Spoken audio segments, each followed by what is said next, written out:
Oh, Joanne? Joe? But Matt, you got an intro? Or? Yes. Hi, guys. Welcome to the final Q&A of Puff 5, PUFFOnline. My name is Matt. I'm a programmer here at Puff. And we are here today with our executive director, Alex, our senior programmer, Jay, and Rafael De Leon, who directed a fantastic film called Momma Don't Go, which was just in our horror shorts block, and also our friend Logan. So we are here to talk. We're waiting on one other filmmaker who may show up. So we hope to see her. Let's get started.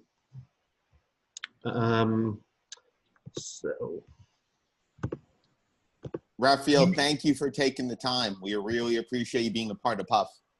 Well, thank you. Yeah. No, I've been my two previous films were a part of Puff, and yep. So I'm really grateful to be back again. What films did you direct? One was called Burnt Popcorn, and another one was called Goodbye, Old Friend. Did you say Blood and Popcorn? Burnt Popcorn. Burnt Popcorn, yeah. Okay. So you and Logan have a lot in common. Logan's been in every single one of our festivals. Yeah. He was Logan and Veronica, who's in the local block every year, are the only two filmmakers that have no matter what they submit, it gets accepted. That's the rule. They always have a Logan film and a Veronica film at Puff every year, as long as they're making films.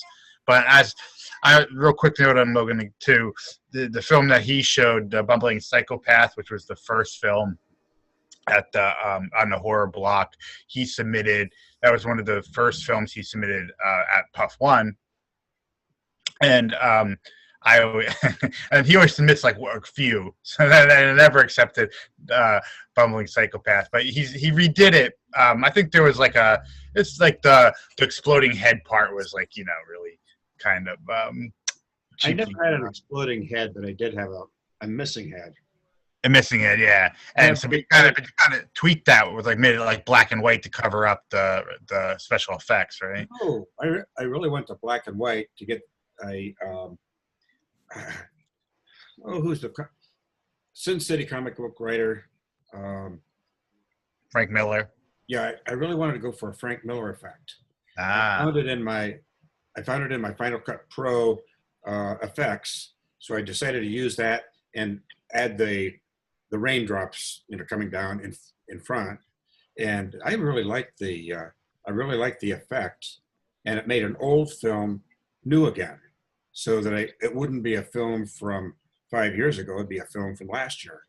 So I have a tendency to constantly re-edit my films. In all either add scenes, add a different language, anything I can think of to re-edit the film to make something new and hopefully better. Oh, hello, we have another member. Yes, we've just been joined by Tara Price, the director of the phenomenal short Tea Time, which also just aired in her horror block. Tara, how are you? Good. How are you guys? Good. Thanks for joining us. Sorry for being tardy. No, it's okay. No worries. All right. So let's start with Rafael. Rafael, you said in your notes in your submission for Momma Don't Go that the film was inspired by a near-death experience that your mother had a couple years ago. Are you comfortable going into that a little bit more? Sure. Yeah. I mean, basically, it wasn't a home invasion. That it was basically she had almost drowned, and it was she was on vacation, and she almost drowned, and at a beach, and it at the time I had already lost one parent by then, and so it kind of hit me really hard, and it just kind of that became the idea that I ran with to do another short in terms of almost losing like a loved one, and kind of putting yourself in a scenario as to like what would one do to how far would one go to save a loved one. So that became like the basis for the short, and then I combined that with like my love for home invasion movies, and that's how I came up with the story. So that was the result. And you know, I've always wanted to do like a home invasion film, kind of like how Momma Don't Go turned out. And yeah, so that was pretty much it. Yeah. Wow, great. That's fantastic. Thank you so much for sharing. Really appreciate that. No problem. Tara, I noticed that in your notes, you mentioned working with a Blackmagic camera. I wanted to know if that was your first time using that kind of camera, and how did it go? It was. It really came down to my camera department, the team. I'm fortunate that they came with their own package. Nice. So I wish they were here to talk about it more. You know, it's really their area more than mine. But it's something I haven't wanted to use. I actually wanted to use it on my last film, but wound up going with working on Red instead. So that was a nice shake up to things, I guess. Yeah, absolutely. So I think on using the Red, I use a Canon T3i, so that goes back a few years. But basically, it's best shots at 1080p. And I've thought about upgrading to a 4K camera, but most of the festivals still only want 1080p. So if you shoot on something like a Red or what you have, the Blackmagic, and then edit it down to 1080p, do you still get a better quality than if it were originally filmed on a 1080p camera? Does my question make sense to you? I wouldn't. I no. You don't think so? Well, let me give you a comparable. They say that if you want to get a good black and white film in color, Right. can convert to black and white. So I'm wondering if that same kind of principle holds true. Film in 4K and take it down to 1080p and get a little better resolution than you might get if you went straight to 1080p. Yeah. Sounds Well, that's kind of what happened with my film and the previous film I did. It was filmed in 4K and editing put on a 1080p timeline. So that, and the reason why I did that was so that I could have some leeway if I wanted to punch in on footage or kind of reframe things a little bit, and it wouldn't lose that quality.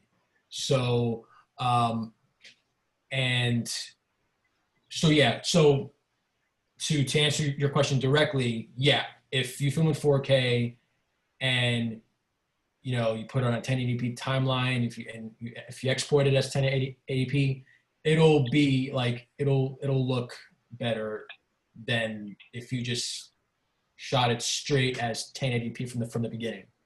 Okay. So, yeah. So, I mean, they're getting pretty cheap right now. Canon has a 4K camera in the $1,200, $1,400 bracket. I mean, it's not the best camera in the world, but I mean, this was my first camera, and this is the camera I shot Bumbling Psychopath with. Okay. And so that's 740. But for that kind of movie, good enough. Great. Raphael, I want to circle back to you. For me, at least, it's not every day that we see a home invasion film that actually has a female antagonist. And when you first developed the film, did you specifically envision an evil duo of a man and a woman? I did, yeah. That's how it was from the beginning. Cool. I knew I wanted it that way. Because yeah, like just like you said, you know, like you don't see that too often. And so I wanted the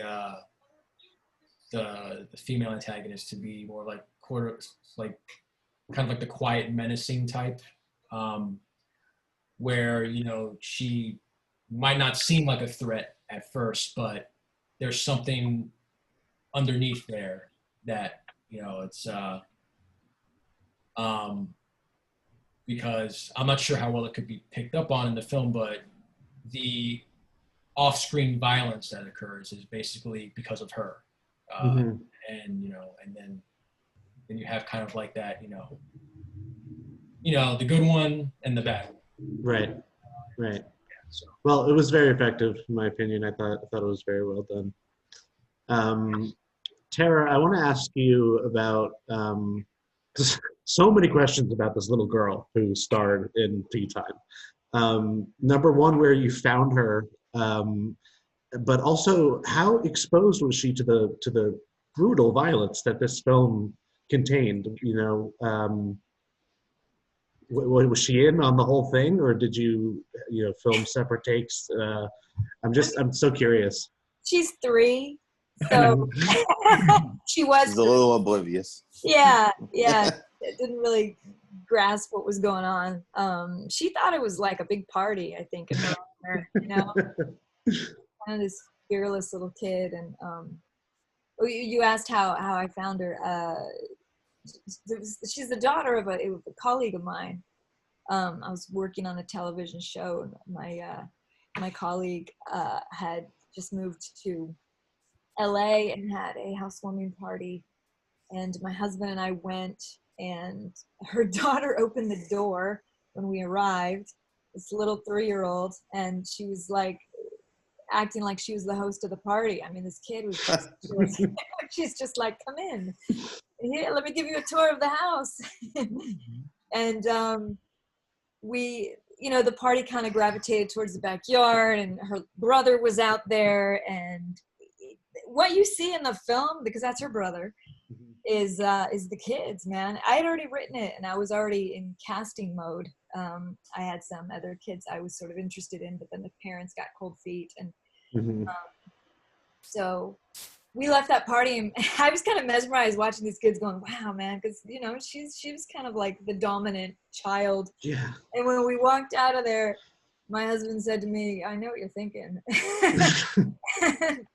And it's funny, it wasn't even, I didn't plan on casting that young. I wrote it for like a 5-year-old, really. Interesting. I, have like a 6, maybe 7-year-old to play 5. I never imagined I'd be shooting with a 3-year-old. I don't recommend it. How many takes did you do with her to get things right? Would you say, did it take a lot? Oh, so many. I mean, the smartest thing we did was shoot with multiple cameras. I would recommend that if you're going to shoot with children or animals, and you are able to shoot with multiple cameras, do that, because especially so young animals and young children don't know what the heck's going on. So what you're hoping to do is capture just an authentic moment, really. And I mean, her and her mom rehearsed her lines, and we had to really cut her lines down to shorter 3-year-old sentences compared to what I originally wrote. But yeah, she knew it too. She knew her lines, which is kind of funny. There's this one bit where we were kind of rapidly going along, just trying to get her to get all her bits out. And her mom skipped ahead to the next line, and she was like, "No, Mama, that's not it. It's this, Mama." She knew, even though she didn't really know what was going on. She like knew what she had been practicing for. Smart kid. She's really a smart little kid, and she loved the actors, and she loved holding that knife, virgin knife, but. You just shoot a lot and you hope to get lucky. I mean, she's 3. She's gonna have meltdowns and freak out and want to take lots of breaks. And we were prepared as a team.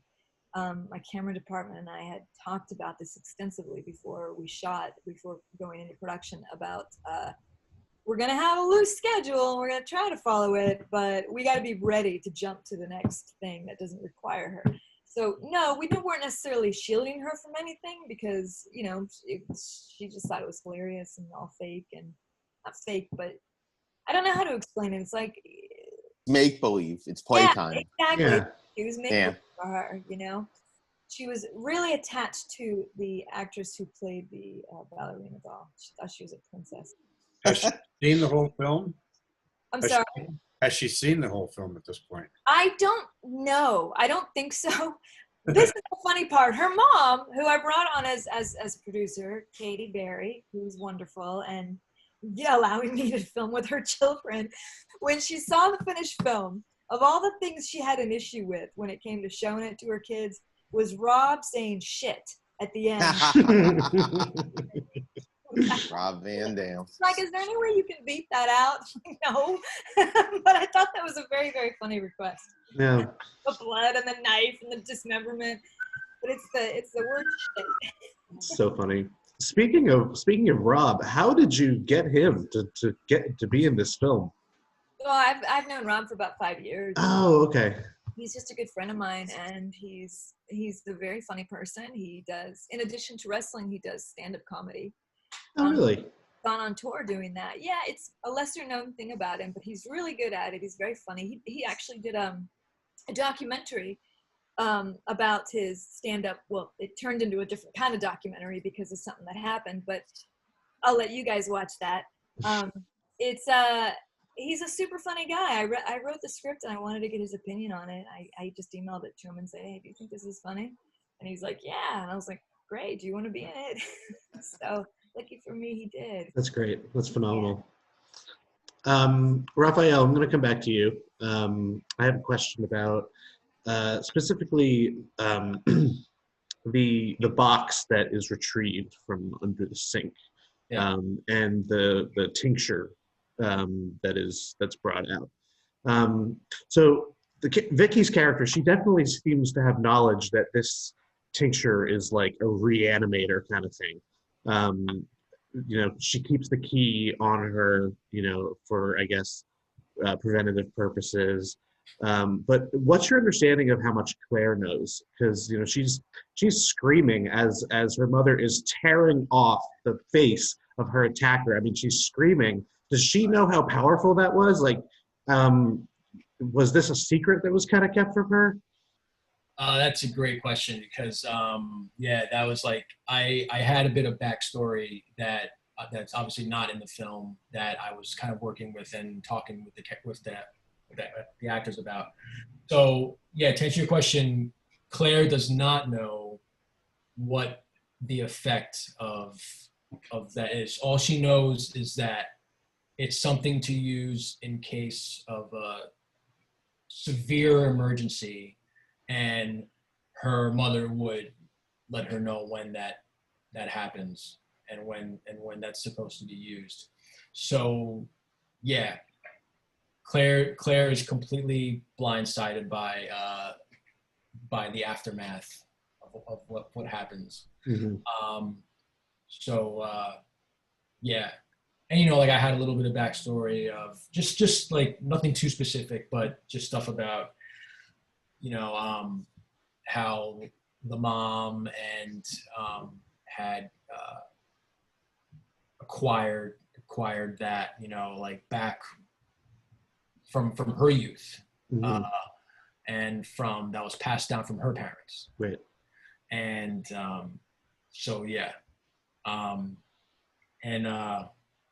actually glad you brought that up because I was always concerned as to like, because I know that the note says Vicky and the actor who plays the mom is credited as Vicky, but I was always concerned as to whether viewers would pick up on the fact that the mom is Vicky and that the girl is Claire because like because the mom says Claire in dialogue once, but it's kind of easy to miss. And the names are not usually said throughout in dialogue. So I was a little bit concerned and thinking to myself, should I have made that more clear? Or, are people gonna understand that when they see the note that Vicky refers to the mom?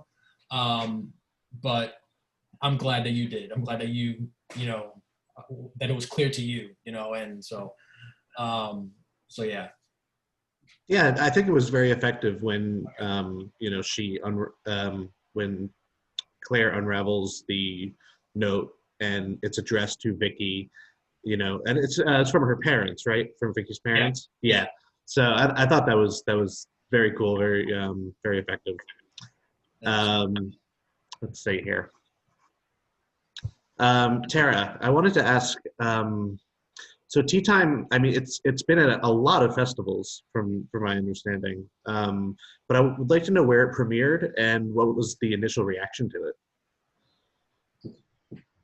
That, I finished it right when the pandemic was starting, so I've never had the privilege of getting to see it with the live audience. Everything was going straight into virtual stuff like this, like right away. I never even got to have a cast and crew party. I was planning one, and then we had to nip that in the bud. So to this day, I've never heard it with a live audience. So I get feedback. It seems to be well received and doing well, and people ask questions, and it's won 2 awards, but it's kind of weird. It's a weird time, right? Yeah, and absolutely. The same way.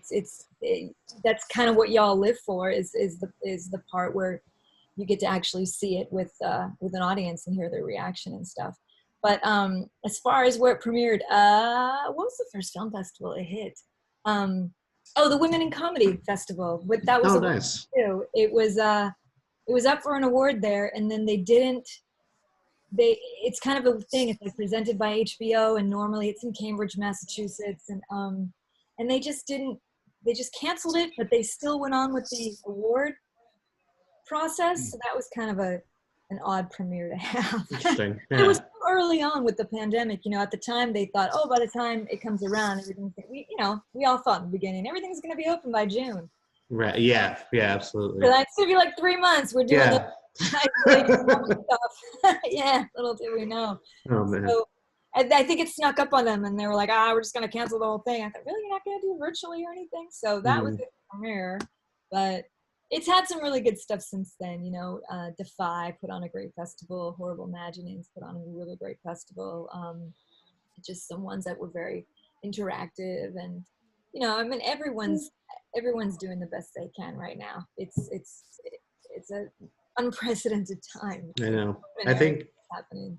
I think we're doing well collectively as an industry. Yeah. But yeah, it certainly is unprecedented. Yeah. The more seasoned film festivals, I think, are I don't know. It caught everyone off guard. There's people that I think were postponing it in the hopes that they could do it live later. Now it's pretty obvious nothing's going to be really cool until next year. Yeah, I know. But roll with the punches, right? 2021's going to be just as bad. Yeah, I feel that. I mean, it just started.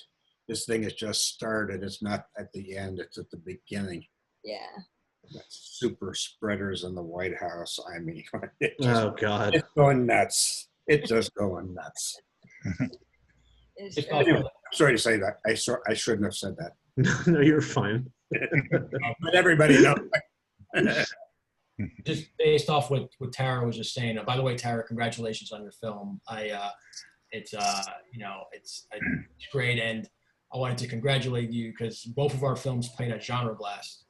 Oh, right on. And I want to congratulate you on the award that you won there. So well done.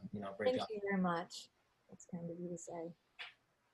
It was a hard film to make. I'm not gonna lie. It was riddled with challenges, not only in production but in post, and so it's nice to be doing so well, because there was a moment there where I wasn't sure I was gonna have a film.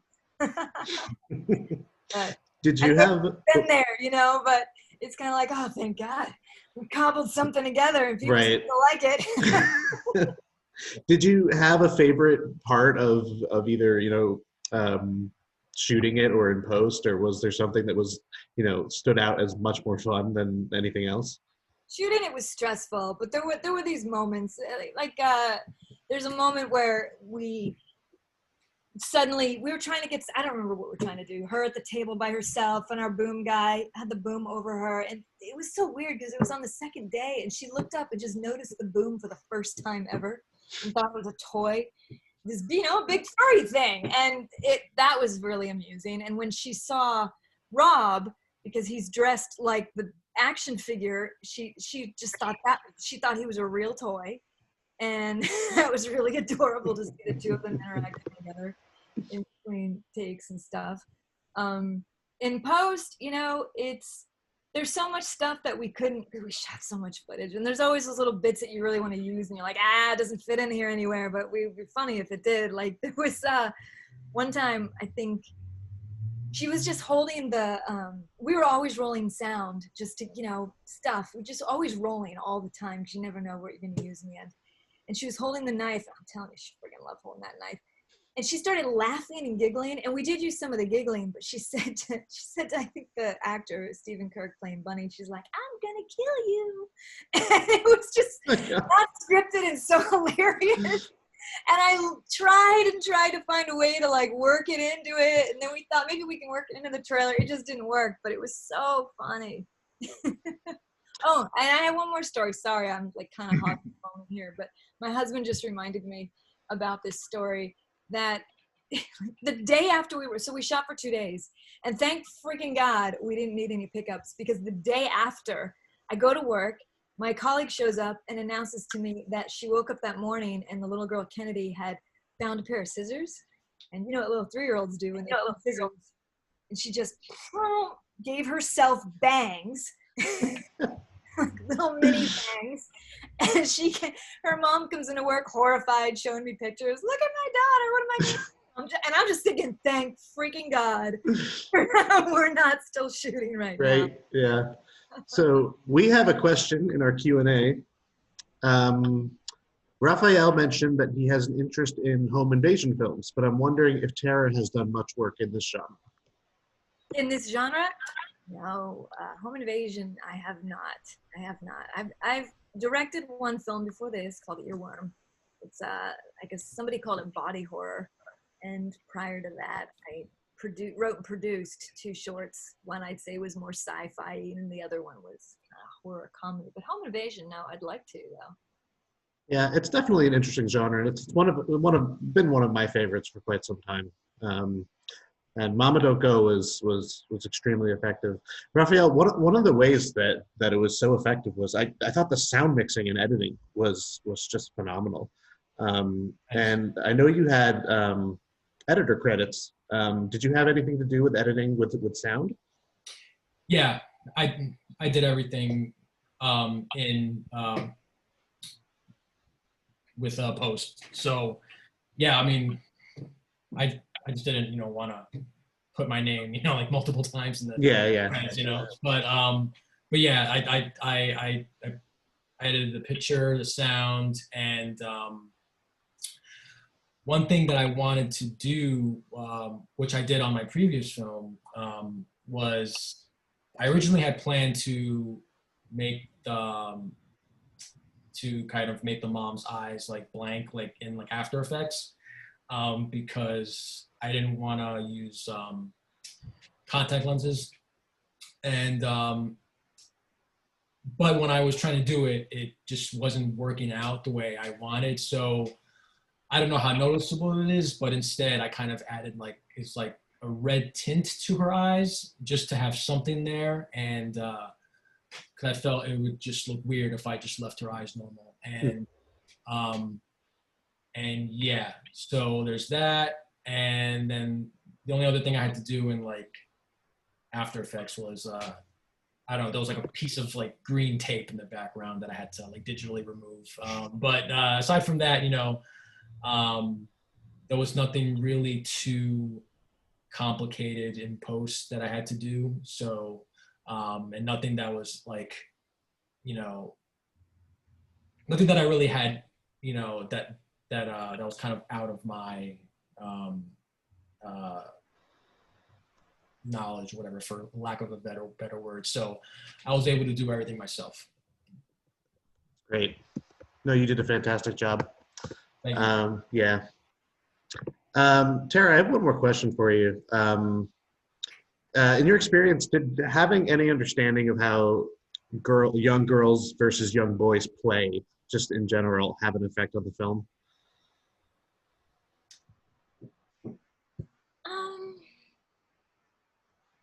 I'm just trying to think how to answer that. Like, I think, I don't know. It's growing up myself, I had two younger brothers, and I just remember it was, you know, I grew up in the 70s and 80s where parents were still very gender oriented with the toys they would give their kids, you know, and like my brother got a big wheel and I wanted a big wheel, but big wheels are for boys. And so I got a tricycle, and that's lame because you can't ride down a hill on a tricycle. I know because I tried and I ate it. So, and my brother was a shithead who wouldn't let me borrow his big wheel. So, you know, it was just, I don't know. I think there's that silly little stereotype that all little girls want Barbies and stuff, and it's not true. Kids should just get to play with what they gravitate towards.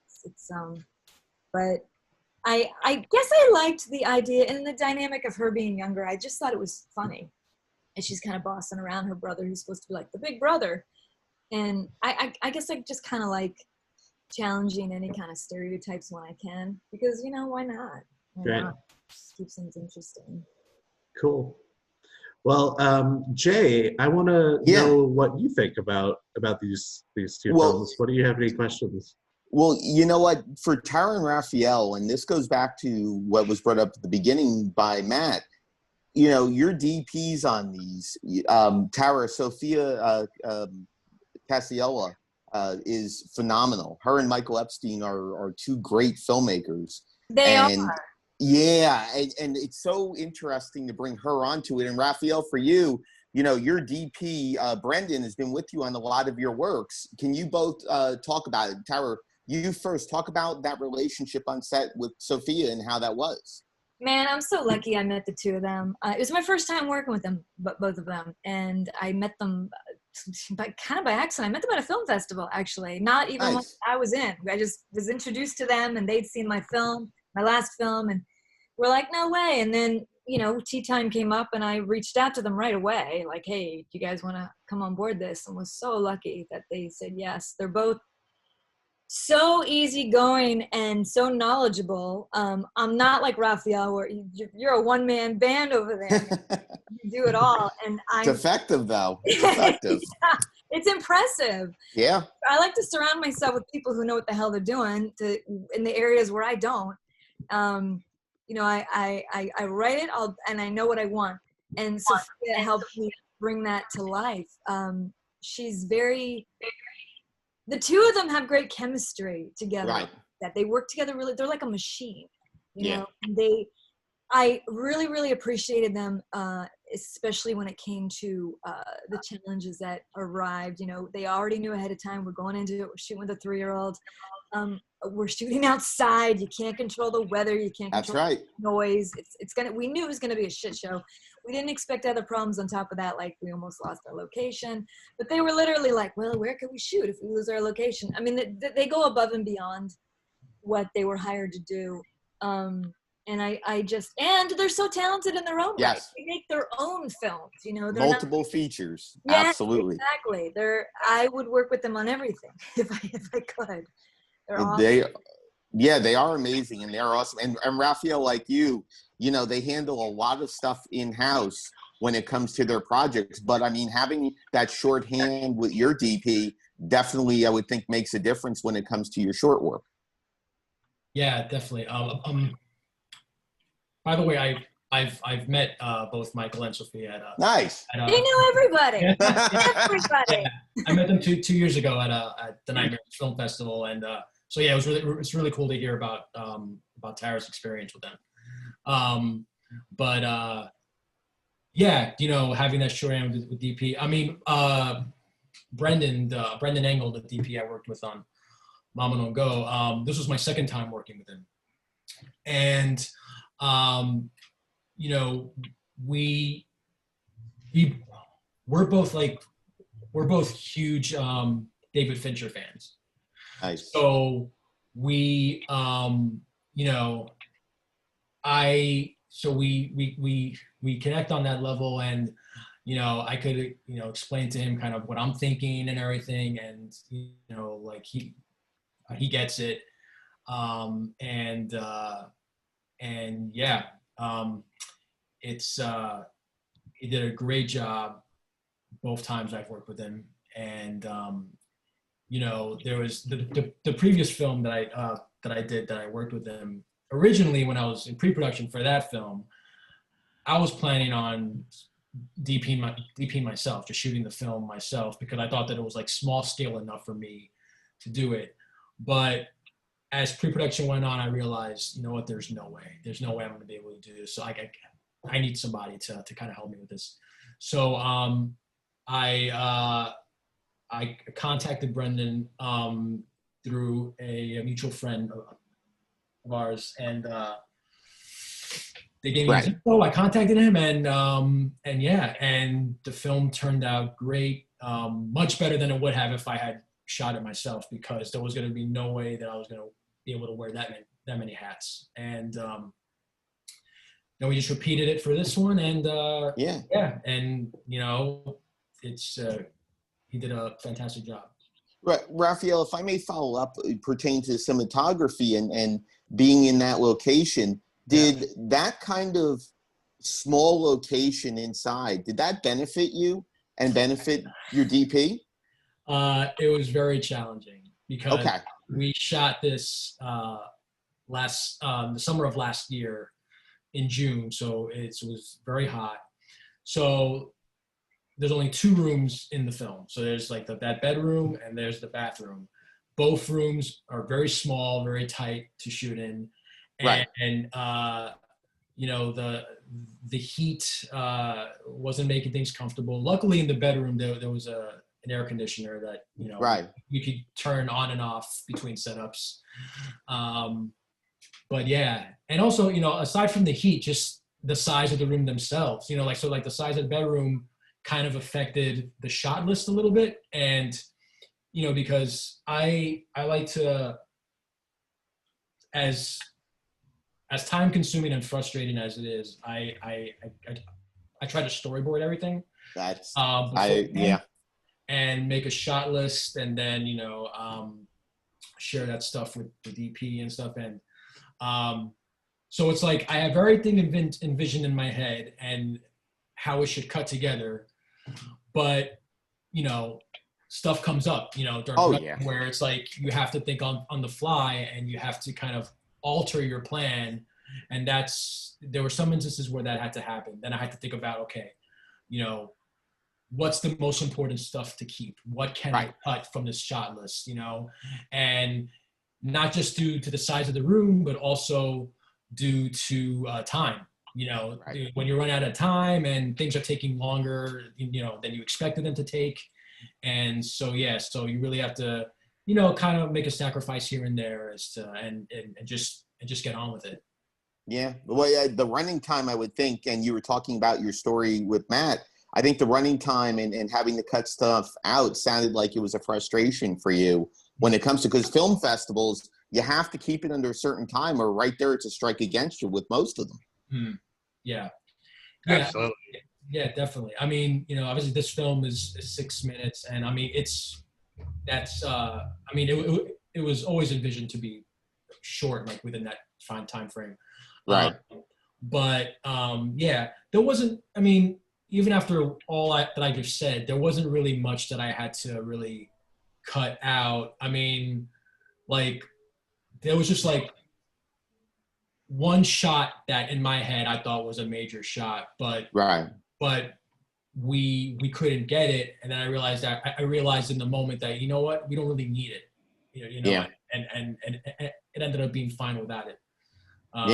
So yeah, you know, so like I didn't really have to, you know, like let go of, like, you know, I didn't have to face any disappointment of like letting go like a lot of stuff, you know. So yeah, absolutely. And it shows in the final cut for the short. Tara, let me throw it over to you, because I know Matt had talked to me about the score, and we'll get to that in a second. But Tara, having these terrible things, even though it's through a kid's eyes during the daytime, and you also have a lot of open space on the outdoor set you had, even though there's a lot of, you know, unforeseen things that can happen on a set like that. But what, you know, did that outdoor set benefit you? Did it allow you to be more free with effects and blood work like we saw?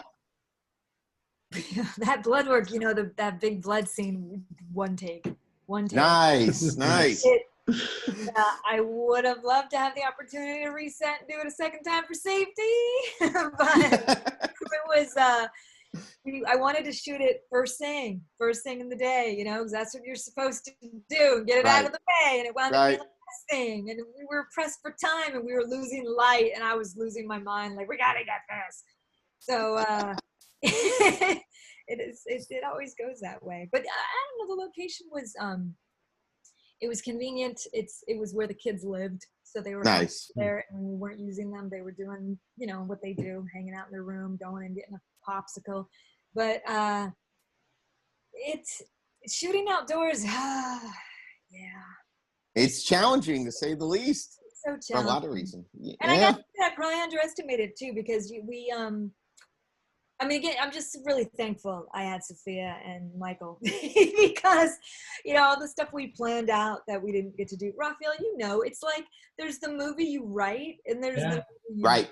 and they're very different things. 3 movies. Yeah. This is definitely, the tone completely changed because we had to speed up.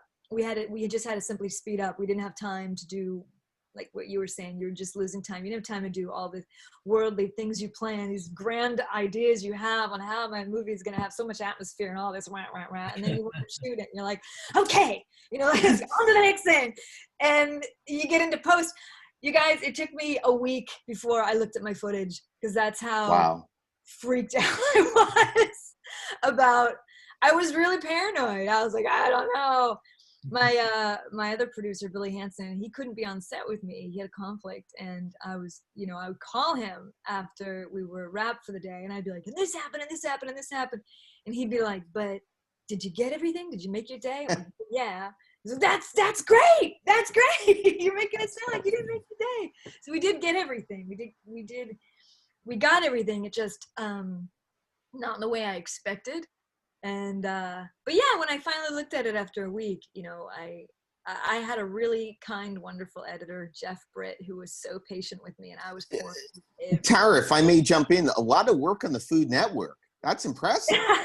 Yeah, him and Billy. That Billy brought Jeff on board. They worked together on a bunch of shows over there.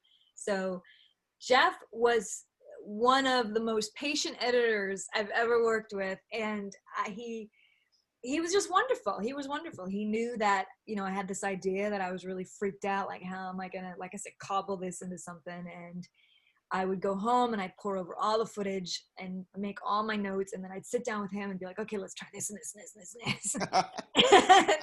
And, I'm very grateful that he had full confidence and my other producer, Billy, had full confidence. They kind of kept me from wanting to just throw in the towel. I wasn't really gonna throw in the towel, but they lifted my spirits doing in all that. You know what, Tara? I don't think Kennedy would allow you to throw in the towel. Otherwise, she would have her way with you, to say the least. I do wonder what she's gonna think of all this when she's an adult. Oh my God! Hopefully, she likes to play with appropriate toys for her age and not knives like that as she gets older with it. So, guys, I had like this giant stuffed toy to give her when it was all done. Is like this, your reward for being such a great kid, right? And we, I felt we bonded because I'd met her before, and then we shot it all weekend, and I was bribing her with stickers and candy and shit. Her mom brings her to work like a week after we wrapped, and she didn't even remember who I was. Oh, wow. 3 years wow. old. She'll have no memory of making this movie. Wow. You know what, Matt, I know you had brought up, I always love score. Matt, what was the question and score that you had? I wanted to ask about, to both of you, what's the relation to the person who did the score, and was it a challenge to mix it in post? Oh, that's a great question. Yeah, Raphael, why don't you go first? The score I did myself. Oh, really? You really an entrepreneur here. Nice. This is amazing. Yeah, I've pretty much done the score for pretty much all of my films, because I wouldn't consider myself a musician, because I mean, what the scores that I've done for the films, I think I think they're low key and simple enough for me to just take a keyboard and just like mess around with different sounds and what I think fits a scene best and a moment here that needs something, whatever, and that's something that I could just easily do myself. And up until now, I mean, it's worked out fine. And so, obviously, if I'm trying to, I'm working on, if I get lucky enough, on the road to trying to make a feature film, I don't think I'm gonna do a feature score. I think I'll need to hand that off. But yeah, it's just I've just done it myself for these shorts, and yeah, it's been okay. Not that it's easy. It's frustrating because also like I wanna do something. Like I don't want to repeat myself, and I don't want to do something that sounds a lot like something that I did in a previous short. But yeah, that's how it's been going. Cool. Nice. Tara, what about you? You've got your thumbs in so many pies. It's impressive, True. though. I'm telling you. But I don't know how you're still standing, really. My composer, his name is Brian James. We go back to high school. We were really friends in high school from my hometown, and he did the score for the 2 movies prior as well.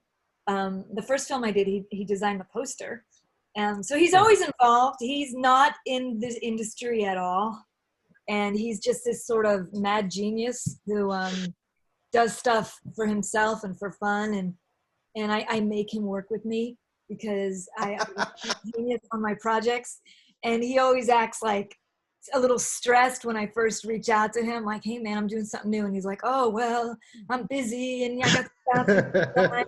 maybe I can fit it in. And then it always turns into him getting really excited. And then it's always winds up being something we're both really proud of. But I Cool.